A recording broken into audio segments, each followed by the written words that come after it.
welcome to the latest installment of My Dad Listens to This. I'm Juliet the daughter. That must make me Kevin the dad. Why, yes, it must. And this week, we are doing a tribute episode by discussing the Raspberries. So, Dad, what do we need to know? Well, we need to know that Eric Howard Carmen was born August 11th, 1949 in Cleveland, Ohio, and grew up in Lyndhurst, Ohio. At 3 years old, he was in the Dalcroze Eurythmics program at the Cleveland Institute of Music. Eurythmics is the name of a band, but it's also a method to teach music. It was developed by Swiss musician and educator Emile Jacques Dalcroze in the early 20th century. Per Wikipedia, and I quote, Eurythmics teaches the concepts of rhythm, structure, and musical expression by using movement. I'm not sure what that really means. Anyway, at 6 years old, Eric took violin lessons from his aunt Muriel Carmen, who was a violinist in the Cleveland Orchestra. By 11, he was learning piano and thought about writing his own songs. He was classically trained, as your mom likes to point out. But then the Beatles and Rolling Stones came along and things changed. There goes that. He started taking guitar lessons at 15, but he wasn't getting what he wanted from his teacher. He bought a Beatles chord book and taught himself. In 1967, Eric joined local Cleveland cover band Cyrus Erie. There was another local band, The Choir, among whose members were Wally Bryson, Jim Bonfanti, and Dave Smalley. The Choir concentrated more on original songs and got a national charting single with It's Cold Outside. Dave Smalley was drafted in 1968 and The Choir disbanded. Eric persuaded Wally to join Cyrus Erie. The band recorded a single for Epic Records. Wally left. Eric formed the group, The Quick. They also recorded a single for Epic, but it went nowhere quickly. In 1970, Eric and Jim Bonfanti formed another group, but they needed a name.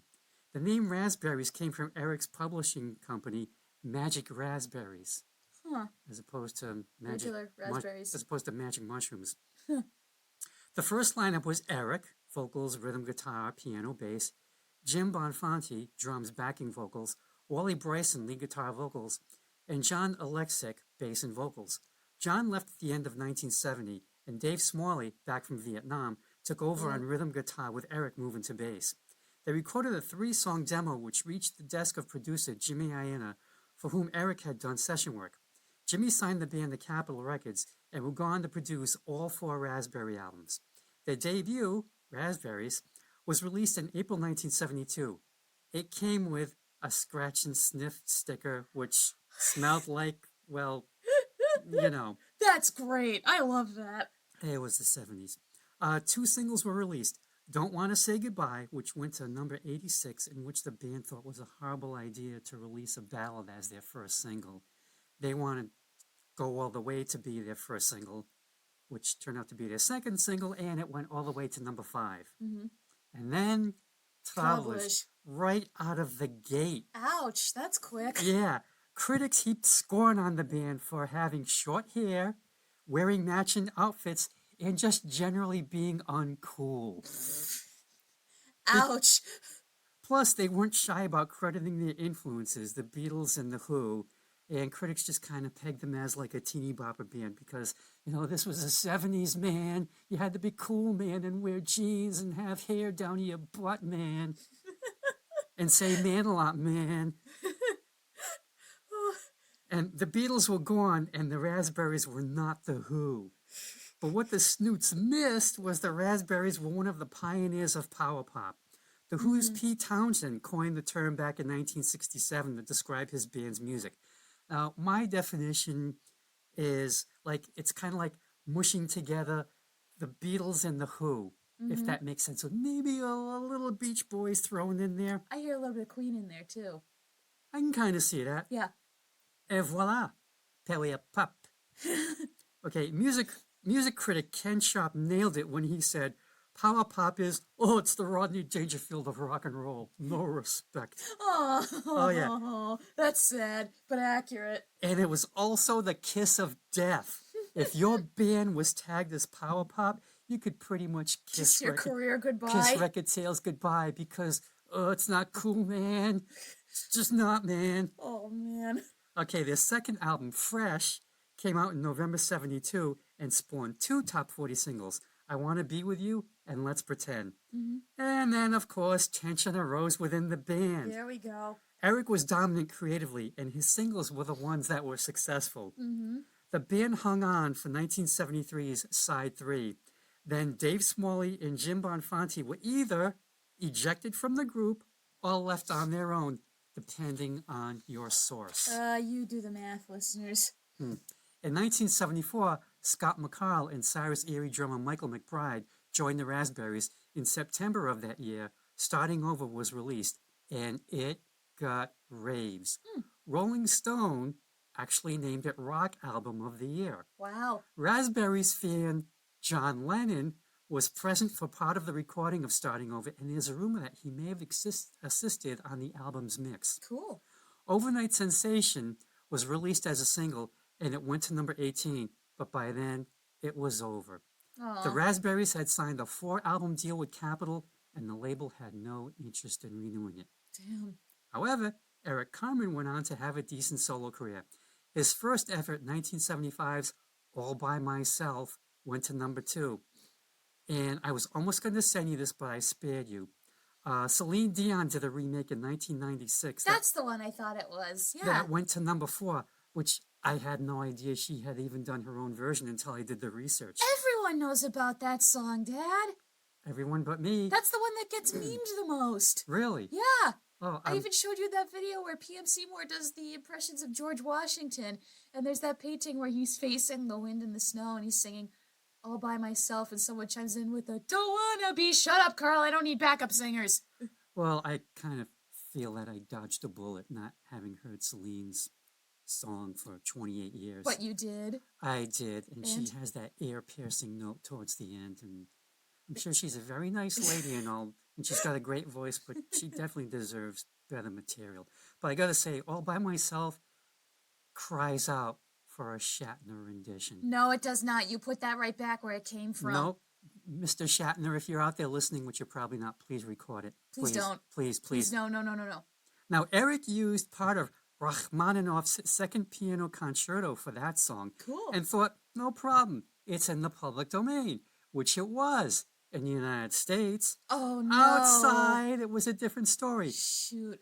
Rocky's estate, I'm pretty sure people called him Rocky, informed him that it was copyright protected. Oh. So the estate got 12% of the royalties, not only for All By Myself, but the follow-up, Never Gonna Fall in Love Again, which was a hit in 1976. Man, I hope Beyonce doesn't run into that problem, because for her country album, she recently incorporated a couple of verses of the operatic aria Caro Mio Ben. So I'm hoping that's not the same case where it's like in the US, sure, but in Europe, actually it is subject to copyright law. Well, it depends how old it is, I guess. Touché. Okay, Eric's song, That's Rock and Roll, became a hit for Sean Cassidy in 1977, and Sean got another hit in 78 with Eric's Hey Deanie.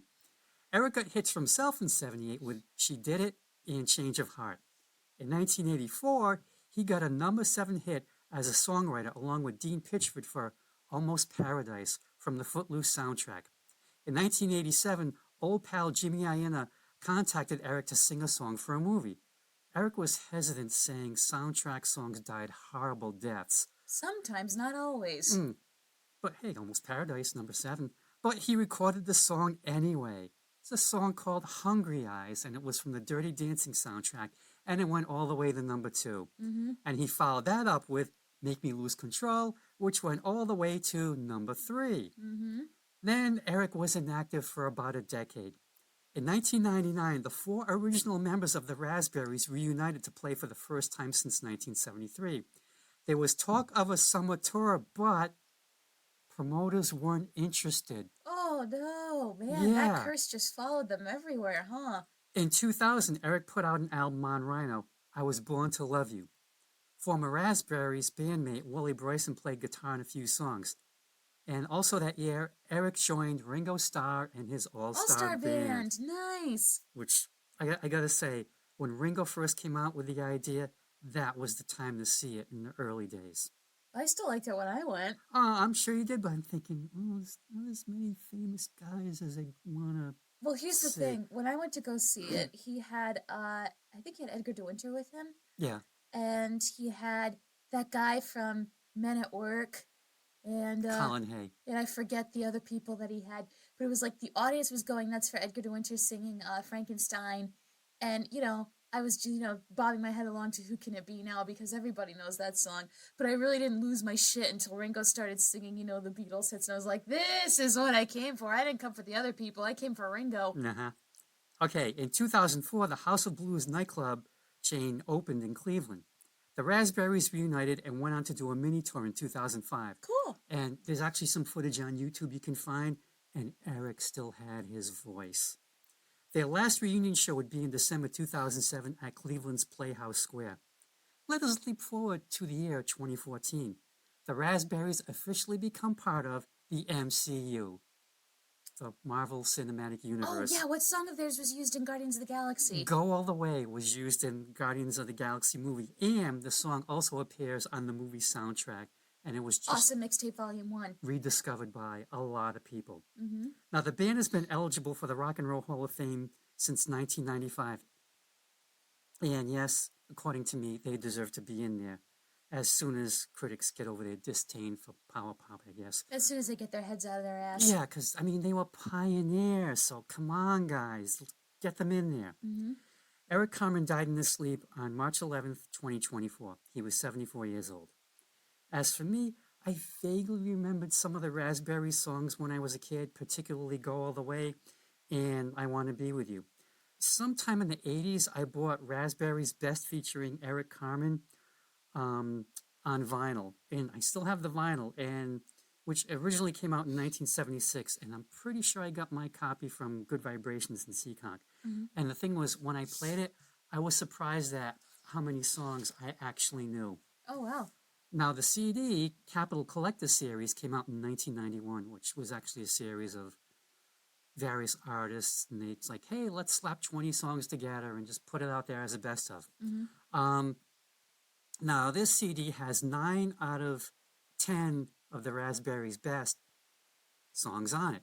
It doesn't contain I Can Remember, which I can live without. It's like 8+ minutes. Oh, wow. And it tends to showcase Eric's more mawkish tendencies. How do you mean? Well, it's like a longer version of All By Myself. Oh, okay. Yeah, I just don't care for that side of the band. The booklet has a history of the band, and the songs are in chronological order. Chronological order to the point that they are listed in the order that they appear on each individual album. Wow. So I assume big ups to compilers Ron Furmanek and Steve Kalangian for going the extra mile. Respect, gentlemen. Respect. They actually made this collection mean something. And it also has 2 hidden tracks, which are just radio commercials, promo spots. Oh. I didn't make you listen to those because I'd have no way to find them beyond the CD. Mm. And anyway, let's dive in. Wait, one question. Did Yes. you ever see them, Eric Carmen live with Mom? No. Oh, I thought no. for some reason you did. No, I definitely would have remembered that. Okay, I made that up in my head. Anyway, yes, let's get into it. First song, Go All the Way. A hard rock opening with Beach Boys harmonies. The total contrast caught me off guard, but I really started loving the chorus around the 2-minute mark as I eased into the song. It's a very heartwarming message. We have a man who once used to be bitter until he met the right woman, and he softened. And he didn't want to say I love you till she said it first. That part of the song I really liked. And when the harder rock came back, it threw me for a minute, but they brought it back to the romantic ballad quick enough for me to adjust. One thing I will say is the Beatles could have potentially sued for how similar the come-ons were to Please Please Me, if they were still together at that point. Anyway, a sweet song that I had to get used to. Okay, this is from Raspberries and lead vocal Eric Carmen. How about that opening? I mean, just the heavy guitars and drums, and you'd swear it was a Who song before Pete Townsend decided to write operas and make important music. Oh, God, Dad's face when he said that bit. Eric is just wailing away, especially with that, Mama, yeah! And then it stops, or to be more exact, it kind of like they put on the brakes. Yeah, it kind of calms down. It's we're like, in ballad land. What just happened? Yep. Eric's saying about his baby told him to go all the way. Which he does this for 2 verses, and then it amps up again with that guitar riff that opened the song, and then he and the band keep singing "Come On" over and over again, and you swear the next words are going to be please please me like I please you. instead of, but they don't. They could because, like you said, it sounds like that, but they come up with please go all the way. Mm-hmm. And then they close the song the way that they open it, just rocking out.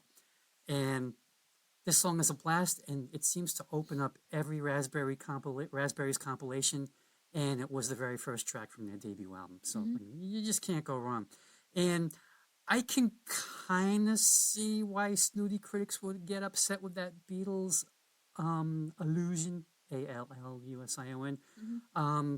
because it's like, because I mean, it's like, how dare they? How dare they? But to quote Sergeant Hulka from Stripes, lighten up, Francis. I still have to see that movie. Next track, Come Around and See Me. I feel like this song could make an interesting pairing with the Bangles' I'm in Line. You can hear it, right? Kind of hear it, yeah. Yeah. Now, here's the thing. If it was any other musical style than soft rock, this song would be creepy. It could easily be about a stalker a la Every Breath You Take, Every Move You Make. However, because of the choice of instruments and the vocal arrangements, which at one point almost sound like Queen, this guy sounds laid back. Not cocky, but sure of himself, like, alright, but if you change your mind, I'll be here waiting. He's not pining over her or not able to move on with his life. He's just gonna go about his day, and if she happens to come along, he'll be happy. But until then, he's gonna wait, and gives her the open invitation to come and see him. More pleasant than I was expecting, although that weird musical bridge with the whooping was very strange. This is from Raspberries. Lead vocals are Eric and Wally Bryson.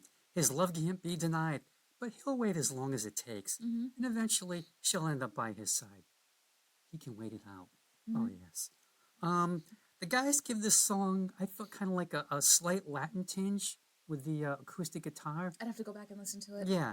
And yeah, it does get a little goofy at the end, like, hey, que pasa, baby? I think they were kind of like in Speedy Gonzales mode for a minute. But I mean, it's definitely a catchy song. Next track, I Saw the Light. I view this song as about friends falling in love. Two people going about life, being friends. Then one of them goes away for a bit, and the other person is like, why do I feel so lonely? Oh, wait a minute. I know why. And then the other person comes back, and boom, it's confirmed. And then there's a peaceful happiness as all the waiting and wondering comes to an end. A beautiful romantic song in its simplicity. I really loved it. Huh. This is also from Raspberries, lead vocal Eric. It's interesting because I kind of looked at it as like, they were together, and then she left, and then she came back, I think. Mm-hmm. But like both times he looked in her eyes and he saw the light, like, oh. I think it was like the first time when she left, he must have realized, oh crap, I blew it.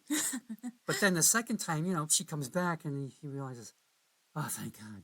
All right, don't blow it. Do not blow this. Mm-hmm. And he keeps it calm vocally until the end when he just starts wailing away. Mm-hmm. And the man has a great voice. He really does. Next track, Don't Want to Say Goodbye. I heard that opening and thought, I'm going to cry. And while I didn't, boy, was I down in the dumps. This man is in love. He is enamored. And he knows she wants someone else. Nothing would give her greater happiness to not be with this man anymore. He sings like a sad puppy. You know the one. That puppy in the commercial where they play in the arms of the angel. He does... Oh, the PETA commercial? The PETA commercial, yep. He doesn't want to say goodbye and have him see her cry, but still he doesn't want her to live a lie. And then we get to the saddest lyric ever. I'm going to try a little harder. Maybe you'll love me. Which, ouch, that is depressing. I wanted to give this guy a hug and tell the girl where she could shove it for her cruelty. Don't listen to this song if you're having a really good day. Powerful song, but it'll bring the mood right down. Okay, this is from Raspberries and lead vocals Eric and Wally. And they get very ballady on this one. And for me, the title pretty much sums up the lyric content. But there is that one line that stays in your head, which you referenced, I'm going to try a little harder, which they sing over and over and over and over. He's trying. So much to the point that when I was a kid and I heard this song, I actually thought that was the name of the song. I get that, yeah. I think it should have been. Mm-hmm. And Eric gets McCartney-ish at the end when he yells out, maybe you'll love me. You'd swear it was Paul. Mm. Next track, I Want to Be With You. That opening sounded very Springsteen. It does. Well, and Bruce has, giving them props as an influence. He's a big fan. Good for him. This is very much two teenagers about to make love, hence the line, if we were older, we wouldn't have to be worried tonight. He's not cajoling or pressuring. He's a combination of excited while also trying to put her at ease. And that's pretty much it. Simple and repeating with a fade out. Might have resonated more with teenage me as opposed to 20-year-old me. This is from Fresh Raspberries, lead vocal Eric. I kind of look at the song as like Go All the Way, Part 2. This time it opens with a machine gun snare drum, and then the guitar riff kicks in. And I think they sing the title about 87 times during the song. For me, the best line is, if you believe that what we're doing is right, close your eyes and be still. For me, which is kind of like the update of the old Victorian, close your eyes and think of England. You know, maybe Eric makes like these like straining faces when he's trying to accomplish things. Yeah, like that. I didn't mean to do that. You know, I think that's the last thing she would want to see. Yeah, like, oh, God. You know, here's a blindfold. It's not going to be pleasant, but you'll feel good. Yeah. Ugh. And then Eric actually lets out some Rod Stewart, like, Hass! during the song, and it rocks. I can't do Rod Stewart. No, that was very bad. Thank you. You're welcome. So if you're looking for bad Rod Stewart imitation, I am your man. Next track, Let's Pretend. Another forbidden love song. The two lovebirds have one night together. Their loved ones in the world are trying to keep them apart, so they're trying to pretend that this one night of happiness can last forever. And if this is all they have, then baby, they're gonna do it come hell or high water. I'm surprised this song hasn't been used in any production of Romeo and Juliet. It would be perfect. Full of longing musically, and you can sway to it. Oddly calming, too. I don't think Shakespeare intended it as a musical, but you mean like a background Yeah, music? background song, yeah. Oh, okay. You can put songs in plays for background music. It's not unheard of. Maybe it's the happy ending version of Romeo and Juliet. No. Hey, just kidding. It was grape juice. No, it's the song that they play on their wedding night before he has to up and leave in the morning now that he's banished. Okay, this is also from Fresh Raspberries, lead vocal Eric. And I think this song could have come off the Beach Boys' Pet Sounds album. Lyrically, it treads similar ground to Wouldn't It Be Nice? Both songs deal with a couple being too young to get married. They both dream about it, let's pretend, wouldn't it be nice? But then they diverge. Eric pleads, but for now, just let me spend the night with you. Whereas that thought never crosses Brian Wilson's mind. Either that, or he did want to, but he wouldn't have dared put that in his song. It was 1966, and the Beach Boys were still squeaky clean to the public. But, you know, now we leap ahead 7 years to 1973, and a lot's happened in that span. But even Eric's line probably came across as innocent to cynical critics and listeners. Oh, and older critics and listeners. The young kids must have thought, yeah, I wish it could be like that, yeah. Musically, it's catchy, and the Beach Boys' styled harmonies are great. A true pop gem. Next track, I Reach for the Light. We get a dramatic piano intro and then a jarring transition into happy English saloon piano. This song is basically Till I Hear You Sing from Love Never Dies, and sometimes in darkness I dream that you are there, but wake holding nothing but the cold night air. He reaches for the light in bed and imagines it's her and wishes he could forget. That's the key difference between the two songs. Until I Hear You Sing, he doesn't want to forget. The musical arrangement is so English, with the saloon piano and the inclusion of brass that sounds like it's from Sgt. Pepper or Yellow Submarine. The ending really rocks, though. Interesting track with the musical choices. It's from Fresh Raspberries, lead vocal Eric. When we last left Eric, he saw the light. Now he's reaching for it. He turns it on to reveal the bed she's no longer in. Oh, he blew it again. Yeah. All he has left is the memory of her smiling at him while she walked away with someone else. And he has a crumpled photograph of her, no doubt crumpled in anger. And then he was probably sorry he crumpled it and tried to neaten it up. But yeah, musically, to me, it harkens back to Magical Mystery era Beatles. I think the horns definitely owe a debt to Penny Lane. And the drumming is very Ringo-ish. Yep. And it ends with Eric, doing his best Paul / Little Richard imitation. Trust me, he does it a lot better than I ever will. Next track, Nobody Knows. I don't know. You could look at this song from two perspectives. The spurned lover who is heartbroken and seeing the object of his affection with a new love tortures him, Or you could look at it from the ex's point of view and look at his suffering with sadistic glee. What's great about the Raspberries is that the butthurt subject of their song doesn't come across as a creep. They write him to be very vulnerable and relatable, so you identify with his feelings instead of wanting to call the police. A great song to showcase what good writers they are with creating a relatable character. This is also from Fresh Raspberries, and yes, it's Eric on lead vocal. I look at this as I Reach for the Light Part 2. Eric's gotten out of his lonely room, and now he's in the lonely world. He sees her with the other guy, and nobody knows what it does to Eric. It's just eating away at him like that eagle eating Prometheus's liver over and over and over. Thanks for introducing fire to the world for the mortals, jerk. Musically, I think you could mash up Nobody Knows with the Beatles' Things We Said Today. I'll take your word for it, okay. Oh, please do. Thank you. Next track, If You Change Your Mind. Typical breakup song. Guy says, well, I guess this is the end, and goes his separate way. But deep down, he hasn't accepted it, and if she changes her mind, he'll come running right back, like a little puppy. And the intensity of this song spills out as his singing and the music gradually increase with intensity too. It's really sad and kind of pathetic, especially when you hear his desperation, because we all know she won't take him back, yet you still root for him, even though we all know it's over. It is. Yep. It's from Fresh Raspberries, Eric lead vocal. And geez Louise, Eric just cannot catch a break. He can catch breakups, though.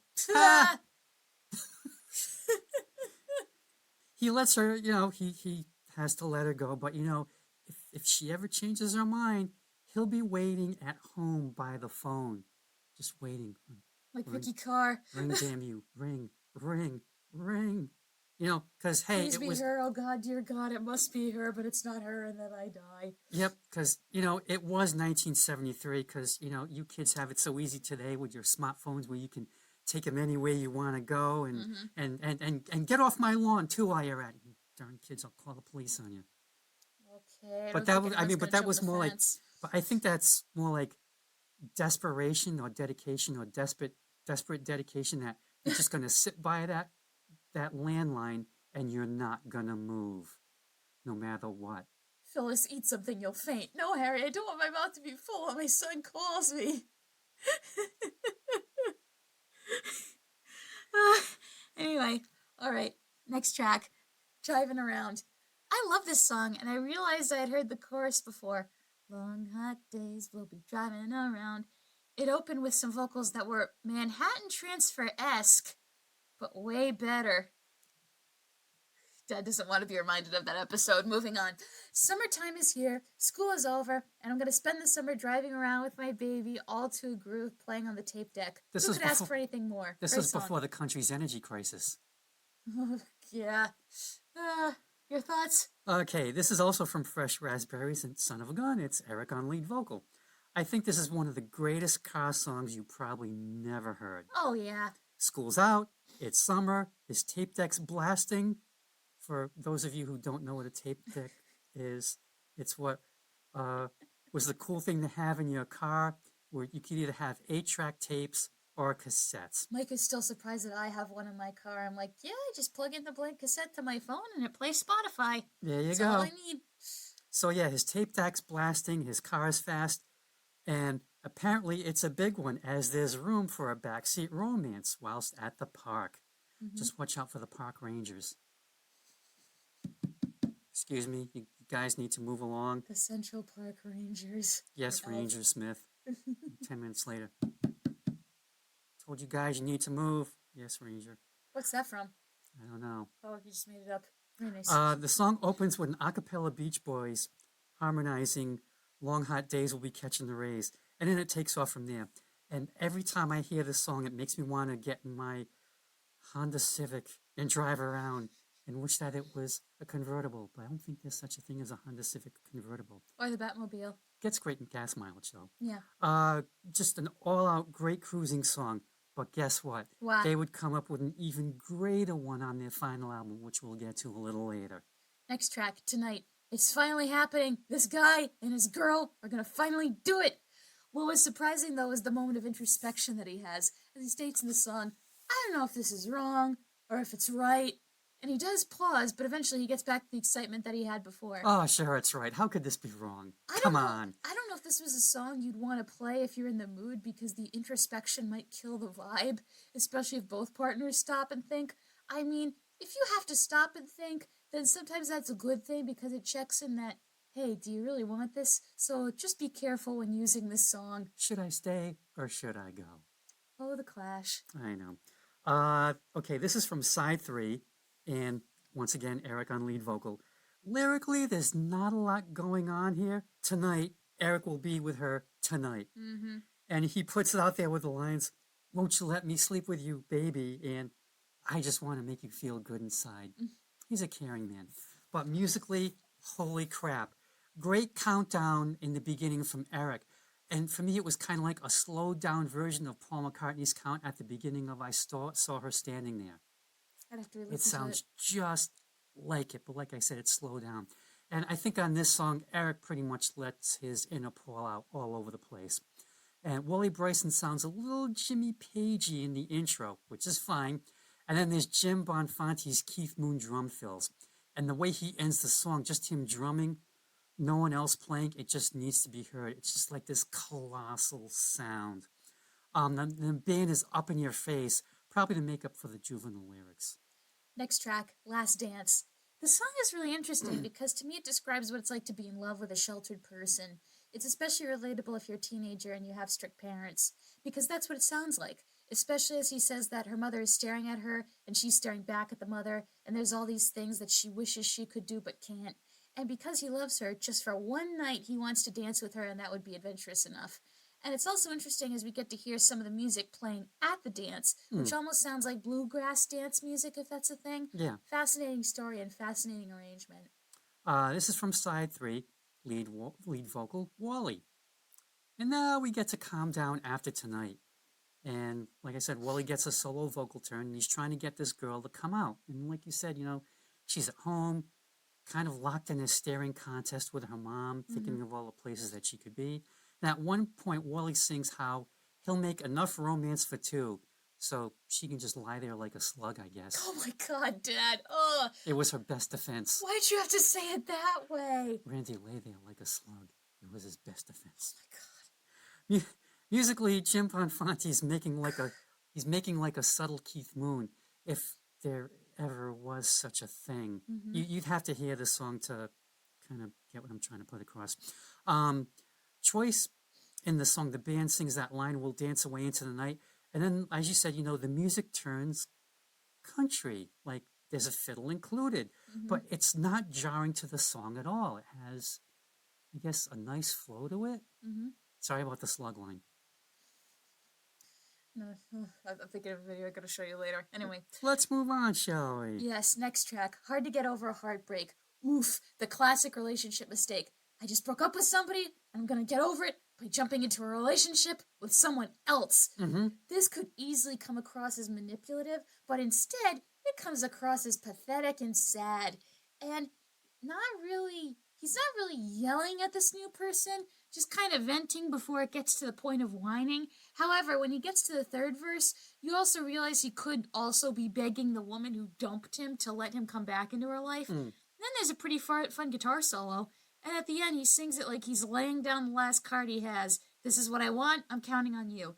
Interesting take on a breakup song, but with that fade out, I'm like, will it ever end? This is also from side 3, lead vocals, Dave Smalley. The title pretty much says it all. Dave's begging how it's not easy or fair. He's crying. He still cares. And yeah, I kind of thought the same as you. Like, on one hand, it's like he's singing to the rebound.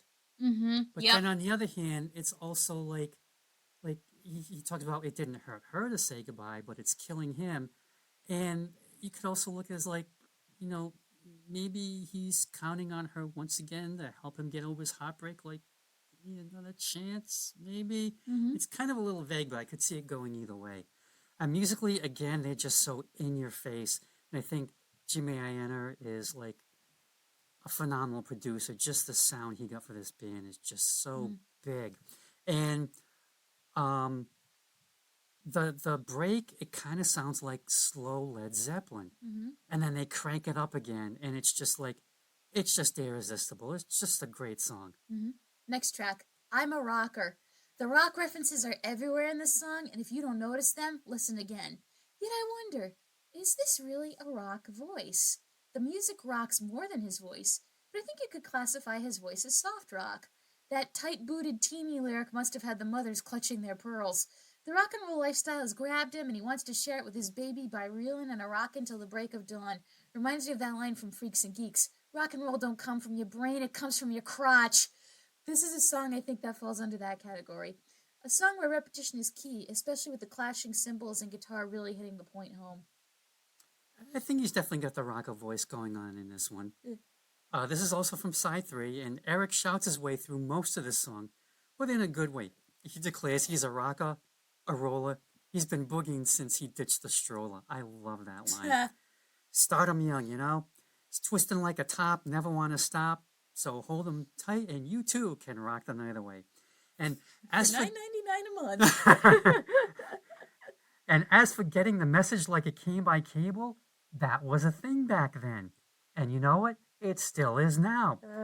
Submarine telegraph cables are laid in seabeds between land-based nations, and this has been going on since the invention of the telegraph.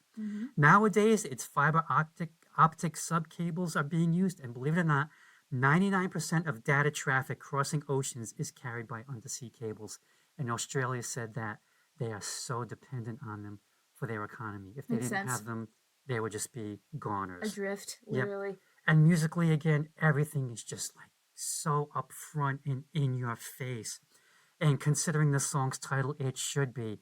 And I gotta say, when I hear this song, I cannot believe this is the same Eric Carmen who's defiantly declaring I'm a rocker, who's also responsible for All By Myself. I wrote this song. You could contain all multitudes, by myself. You know? Oh, but it's just, it's like, I don't know. He wanted to write what he wanted to write. Shut up and deal with it. Or don't deal with it. It's your prerogative. It's like Jekyll and Hyde or something. I don't know. It's like, I don't know. It's like Superman Clark Kent. I live inside you forever. No! That's for the Jekyll and Hyde musical. It is a confrontation, which if you want to see a funny version of, look up the version where it's the puppeteer for doing Jekyll and Hyde, and it's Kermit the Frog on his hand as Hyde. It's funny. Anyway, next track, Ecstasy. That one, oof, felt more adult than most of the songs on here. Am I wrong? You are not wrong. I'm like, Walter, am I wrong? Anyway, I've definitely heard the chorus of this song before.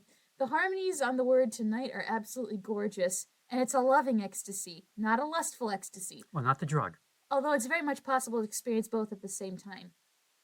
But the singer's voice makes it sound more gentle and loving, a bit more romantic, and it's very nice to hear. The love is what motivates the passion for him to kick it into high gear. Plus, there's some great drumming, too. A song that makes you feel flattered and treasured. This is also from side 3, and yes, Eric on lead vocal. When she touches him or kisses him, Eric is in, well, just see the song title. You know, I gotta admit, sometimes the Raspberries did not have the deepest lyrics in the world, but they could back them up with flat-out rockin'. And Jim Bonfanti is just losing his mind on the drums on this one. And Eric was a great shouter. The guys are just putting it across. Next track, Overnight Sensation. That piano intro could be straight out of Fleetwood Mac. I can see it. I bet every band in the world could relate to those lyrics when they heard the song. I don't want the money or to be famous. I just want one hit song. Some people might hear that and go, why? Because it means I made one great thing. And if I make one great thing, that's all I need, because through that, I'll live forever. Especially on the royalties. If this song was in a musical, it would be the I Want song, the one that tells us a character's hopes and dreams and gets us to root for them. And his bandmates are singing with him because they all share the same dream, like the Muppets. I just want to tell stories and sing songs with my friends and make people happy. A really cool effect on this song is how they make the singers sound like they're being played on the radio, and then their voices switch from that sound to being in the studio over and over, back and forth. I really loved how it sounded, a song any artist can relate to. Plus, there's a moment where you think the song is over, and then the drums kick in like Phil Collins. And I think you just came up with a great idea, so I'm going to put it out there. Someone out there, we need Raspberries, the jukebox musical. Someone get working to work on it now. That could work, honestly. I mean, as far as jukebox musicals go, Broadway is larded with them, and they need to die a slow and painful death. But if you did a band that maybe not everybody in the popular zeitgeist loves and is kind of looked on as obscure, go for it. Okay. This is from their final album, Starting Over, and it's the lead track, and it's Eric on lead vocal. Mm-hmm. The original song title was going to be Hit Record, but Capitol Records felt that was presumptuous, hence Overnight Sensation with Hit Record in parentheses. Eric said he saw this song in his head as like a short video, or I guess a short movie, and he was trying to get on record what he was seeing in his head. Oh. He writes about how he isn't in it for the money or for the reputation, Sure. or for even playing for the fans. He just wants that hit record, which will pretty much bring everything else. Mm-hmm. And that's all. He goes on to describe dealing with radio program directors, trying to come up with the perfect lyrics, and how he uses his own money to make demos with his friends. And in his head, he can hear the record play. And musically, there's a lot going on here. It starts off soft, like you said, with that Fleetwood Mac type piano, which was before the Stevie Lindsay version of Fleetwood Mac. So there you go. Mm-hmm. But as soon as he gets to the chorus, it's like boom! It just cranks up to Phil Spector wall of sound loudness. And new drummer Michael McBride, he's just phenomenal. He just goes flat out Keith Moon on his kit. And the song's going along until Eric says, I hear the record play, hear it play, and then guess what? Mm-hmm. You hear it play, Mm-hmm. like it's being played on a transistor radio. And then the sound builds and builds and builds until it's like full again. Mm-hmm. And then it just leads to one of the greatest fake endings ever in a song. It just does. Now, on Wikipedia's page for Capitol's Collector Series, someone griped about the collection admitting I Can Remember, which they called the Raspberries magnum opus. No. This is their magnum opus. This is the song that matters. It's way, way better than I Can Remember. No contest. Maybe I should have sent you that song, but I just wanted to spare you the agony. Driving Around is my Now, favorite. as an aside, I did listen to some other tracks from Starting Over that are not on this compilation, and I'm convinced that Starting Over is one of the great lost albums of the 1970s. Next track, Party's Over. That echo they put on the drums and cowbell is interesting. This song could be about calling it quits with a friend with benefits or a booty call, but it could be about realizing your party days are far behind you and you need to grow up. But this guy doesn't sound happy about it. He sounds bitter, like he's only doing this because he's had enough and not for a moment of growth in his life.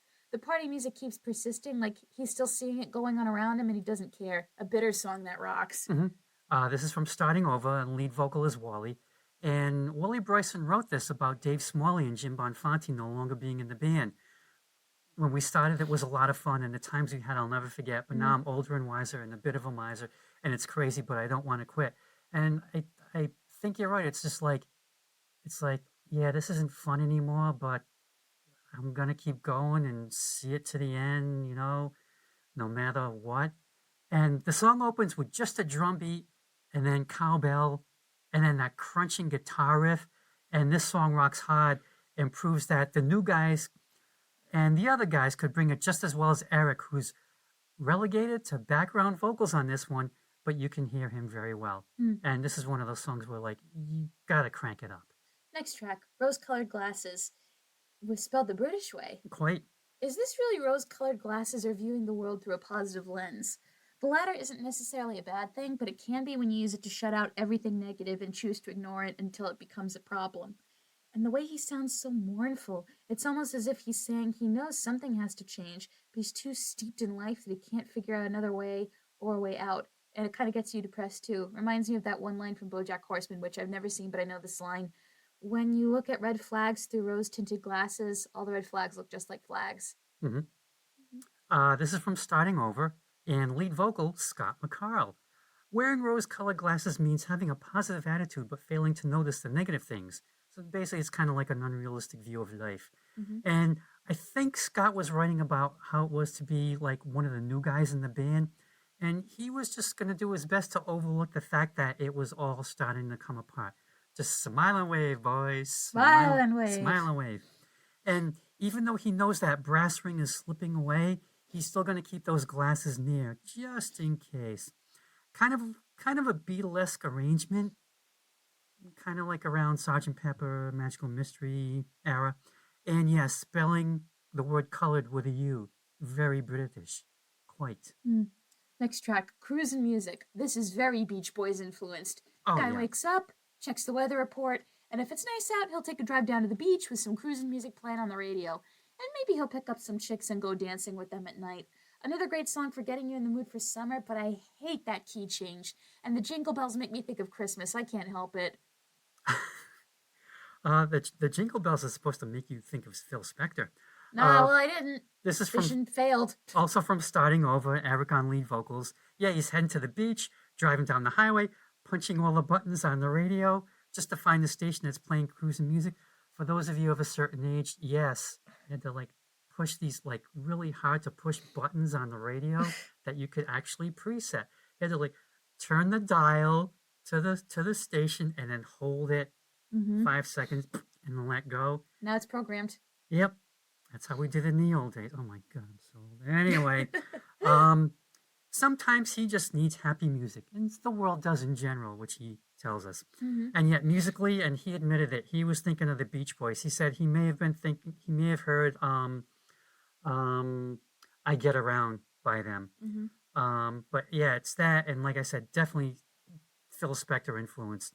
And I think this song just leaves the great driving around in the dust. And this is one of those songs, again, you got to turn it up loud. Final track, Starting Over. This would be a great first dance song for a wedding, but the crowd would have to be prepared for the F-bomb at the beginning. You'd like to think they could handle it because they're adults. But I think that F-bomb is important because a lot of people have been that hopeful only to have someone hurt them and become that jaded. The rest of the song is about opening up. And there was one lyric I really appreciated as a good message. Why remember all the old times when the new times look much better, much better? That's very important advice. I thought this song was really beautiful about opening up and finding love again without being a saccharine ballad. Yep, and this is from Starting Over, and it was the final song on that album. Oh. And yep, Eric lead vocals. He's been dumped. He'll never love again. He just wants friends. That's it. But he's starting over under cloudy skies. He's going to give it another shot, but he sees love with different eyes now. He's a little bit older, a little bit wiser. He's learned a few things. But still, he wants to start all over with her. Like this time he's going to get it right, or this time maybe it's going to be more mature about it. More amicable. Yeah, and he can use the word immoderately in a sentence. Yes. Which just totally threw me. And musically, this sounds quite a bit like Elton John's Tiny Dancer. Okay. He could make a case for it. And then that's it, the very last song that they ever recorded. Overall, the Raspberries were a pleasant surprise. Good. They're able to turn the characters of songs into fully fleshed out human beings without being one-dimensional, and that's what I like about their music the most. I think my expectation going into this was, oh great, another British-inspired rock band. We all know how this is gonna go. But they kept subverting my expectations, so give it a listen and you might be surprised yourself. Not only is this a great compilation album, it's just a great summer album. And there's so many songs on here that you can crank to 11. Highly recommended. Rest in peace, Eric. All right, as always, thank you for listening to the latest installment of My Dad Listens to This. Like, comment, subscribe, and all that jazz, because remember, the more you interact with the video, the greater chance we have of appearing on the YouTube homepage. If you follow me on social media, I post the episodes there. If you're friends with my dad, tell him what you want to listen to, and he'll email it right to your inbox. As always, thank you for listening to the latest installment of My Dad Listens to This. We will be back next time with another album to nitpick and gripe about. Dad, anything you want to say before we sign off? All by myself. I wrote my podcast notes all by myself. Don't want to be.